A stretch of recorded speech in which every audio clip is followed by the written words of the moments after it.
मैं ये पूछूं, इंडिया में बहुत अच्छा, आपको सबसे ज्यादा अच्छा क्या लग रहा है, तो क्या कहेंगे आप? फूड और सिनेमास। स्पाइसी फूड है ना, स्पाइसी हमें बहुत अच्छा लगता है। वहाँ पे हम स्पाइसी खाते थे इसलिए। जाहिल है, उनको कुछ नहीं अकल कि क्या करना है क्या नहीं ना, बस उनको यही है कि बस बच्चे ही पैदा करने हैं और ना कुछ काम करना है ना कुछ करना है, बच्चे पैदा करके ऐसे ही छोड़ देते हैं। मतलब उनको नहीं पता कि कैसे पालना है बच्चों को। बंदा दो करे और उनको अच्छी तरबियत दे ताकि वो आगे बढ़ के कुछ कर सकें। ये नहीं है कि आप करते जाओ क्या फ़ायदा। नविदा फ्रॉम अफगानिस्तान। अफगानिस्तान से आ रहा? हाँ, मैं फ्लोरान। आप लोग यहाँ इंडिया में कब आए अफगानिस्तान से? इंडिया में 3 महीने पहले आए थे हम। 3 महीने हो गए हाँ जी। कोई खास वजह यहाँ आने का? क्योंकि वहाँ थोड़ा सा सिक्योरिटी प्रॉब्लम थी ना, इसलिए हम यहाँ इसीलिए और स्टडी करने के लिए आए। क्या पढ़ने का सोच रहे हैं यहाँ पे? मैं तो पायलट बनना चाहती हूँ। पायलट? यस।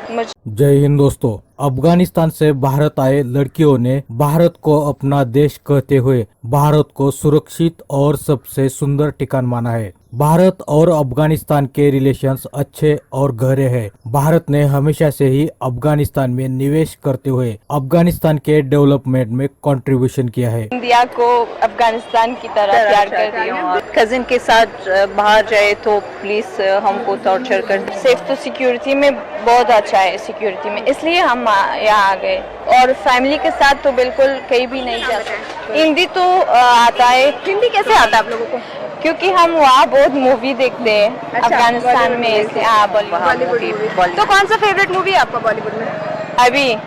अभी वो ड्रीम गर्ल्स जो नया है। Dream girl? अच्छा, मैंने नहीं देखा है। आपने देख लिया ड्रीम गर्ल? हाँ, मैंने देखा अच्छा। है। एक साथ हमने एक साथ देखा।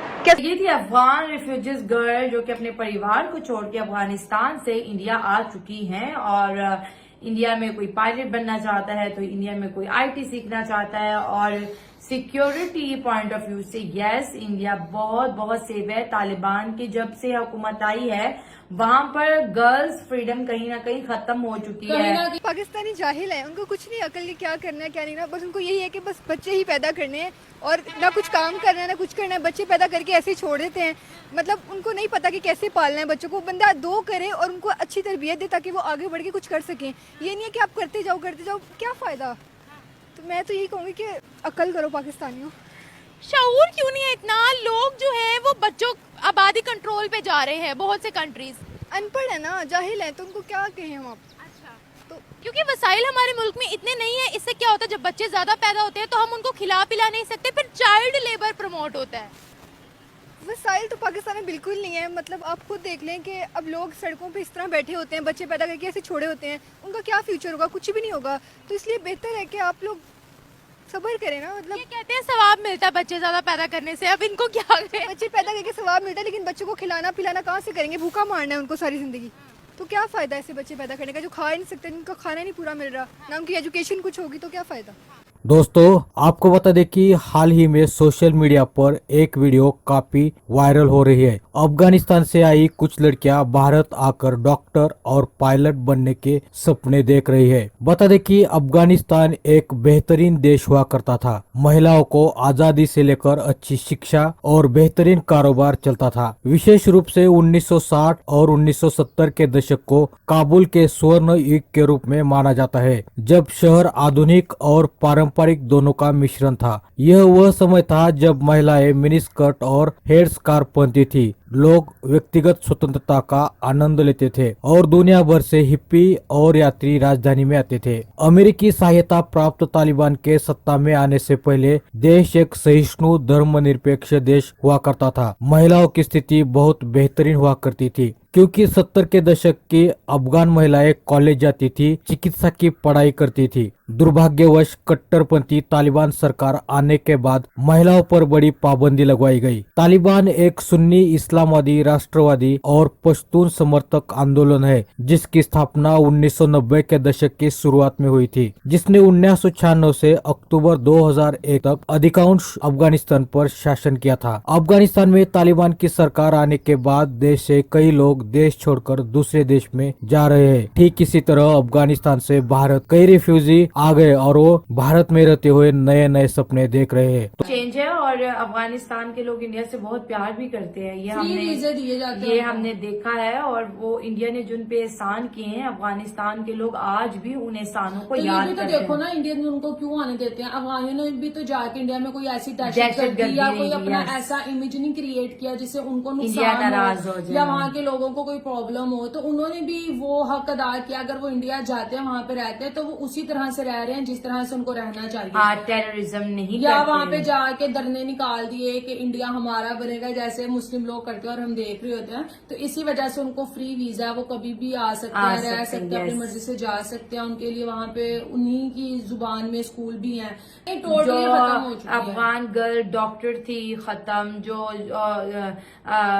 बिजनेस यार मैंने एक ना पिक देखी थी, उसमें दिखा रहे थे कि जब ये तालिबान की हुकूमत नहीं आई थी तब अफगानिस्तान बहुत ज्यादा मॉडर्न था। हाँ। ठीक है, वहाँ पे जो गर्ल्स हैं वो शॉर्ट्स पहनती थी, वहाँ पे एजुकेशन मतलब कि इतनी ज्यादा आम थी, लड़कियां जॉब करती थी, मतलब कि उनको फ्रीडम था बिल्कुल। लेकिन जब से ये तालिबान आए, लड़कियां तो बाहर नजर ही नहीं आती। जैसे उन्होंने वीडियो में भी बोला कि हम अगर अपनी फैमिली के साथ जाते हैं, कजन के साथ जाते हैं, तो हम पे डाउट किया जाता है, क्वेश्चन किए जाते हैं, तो हमें बहुत ज्यादा प्रॉब्लम होती है। अगर उसी की बदौलत अगर इंडिया में देखा जाए, वहाँ पे उनकी ड्रेसिंग भी कितनी यूनिक थी, कितनी अच्छी लग रही थी, और ना उनको किसी चीज का खौफ था कि दुपट्टा लो, ये करो, वो करो। इंडिया में तो आप लिविंग में भी रहते हो तो भी कोई मसला नहीं, इंडिया में आप अलोन रहते हो तो भी कोई मसला नहीं। आप और पाकिस्तान में किसी के साथ चले जो जगह जगह डाले खड़े, हाँ जी कौन हो, आईडी कार्ड दिखाओ, मियाँ बीवी हो, क्या नहीं, मतलब कितनी हमारे ज्यादा- मुल्क में भी ऐसा है, चेक एंड बैलेंस बहुत ज्यादा है, क्योंकि लॉ इस चीज को जो है ना परमिशन नहीं देता।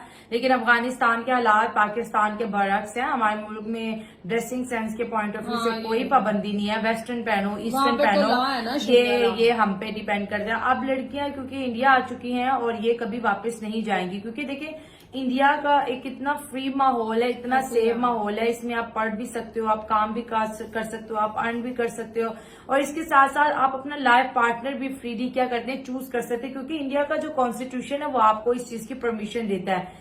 समझ से पता नहीं इनको क्या समझाएं, बहुत मतलब इनको खुद अकल पता होना चाहिए। औरत को प्रेशराइज भी तो किया जाता है यहाँ पर।